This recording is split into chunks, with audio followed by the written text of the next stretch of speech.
আসসালামু আলাইকুম ওয়া রাহমাতুল্লাহি ওয়া বারাকাতুহু। প্রবাসীর টাকায় নাকি বাংলাদেশ চলে।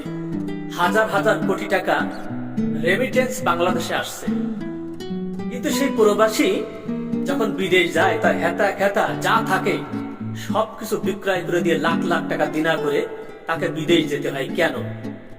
সরকার হাজার হাজার কোটি টাকা লুটপাট করছে, জনপ্রতিনিধিরা, কিন্তু তারা বিদেশ যেতে গেলে যাবতীয় খরচ খরচা কেন সরকার বহন করে না? এখন থেকে যাতে করে সরকার যে বিদেশ যাবে তাকে প্রশিক্ষণ দিয়ে যাবতীয় খরচ খরচা সরকারকে দেওয়ার জন্য আমি আবেদন জানাচ্ছি, এবং ভিডিওটি সবাই শেয়ার করে দিবেন এবং সবাই কমেন্ট করবেন। কেন তাদেরকে দিনা করে বিদেশ যেতে হবে?